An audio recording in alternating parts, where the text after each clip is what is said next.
estem en el 124è aniversari d'una festa entranyable de la ciutat de València i per a nosaltres, en un any de canvi com ha estat este, ens sembla molt important ressaltar que totes les festes d'aquesta ciutat són elements molt importants per al nou govern, són elements que volem desenrotllar, són elements que volem en lo possible valencianitzar i són elements que volem ressaltar davant de tota Espanya i de tot el món que aquesta ciutat és una ciutat amable, és una ciutat de festa i és una ciutat que invita a totes les persones a participar en ella. Respecte a la senyera espanyola, nosaltres pensem que aquesta festa és una festa valenciana i per tant el que volem és que a l'hora de veure la seva simbologia, la simbologia siga la simbologia de la ciutat de València.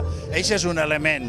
Un altre element que nosaltres estem treballant molt és que tots els elements de música, de cultura i tal, en la seva valencianització, l'ús de la llengua, l'ús de tota la nostra molt rica música, i és un tema que nosaltres estem treballant en aquesta idea. Tindrem més temps per a preparar-ho. T'has de donar compte que enguany ha estat arribar i tenir les coses ja quasi fetes o tenir que resoldre's amb molta urgència. L'any que ve tindrem més temps per a planificar-ho i des de luego aquesta festa, amb 125 anys d'història, és una festa que nosaltres volem dignificar.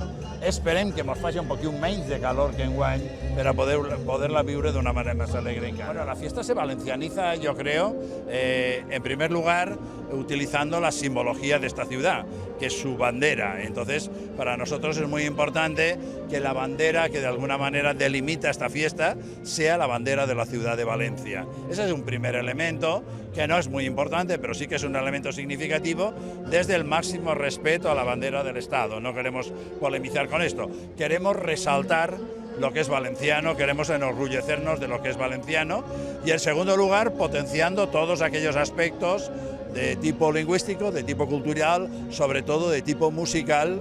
Valencia es una gran capital de la música y queremos resaltar estos aspectos porque nos parecen muy importantes. Enguany hem tractat de respectar un poc la fira programada de l'anterior govern, però hem tractat de revalencianitzar la festa en l'ornamentació, en les senyeres valencianes i també la música que amenitzarà esta batalla. Són les principals novetats, junt de la venda d'internet. Enguany, a la banda de la venda presencial, un 75% de les entrades s'han adquirit per internet i hem aconseguit reduir com a mínim en 150 persones la gent que feia cua i hem ampliat en 50 palcos més a la venda de carrosses de diferents categories que fan els mestres carrossers en la ciutat fallera o en altres llocs de la ciutat i de l'Horta, i en les llotges participen aproximadament unes 3.000 persones, més tota la gent que fora de les llotges i sense flors, però també en primera fila participen. La batalla de flors de València és possiblement la guerra més pacífica del món, on la nostra arma són els clavellons, el prop de 1.300.000 clavellons que la gent llança a les carrosses participants.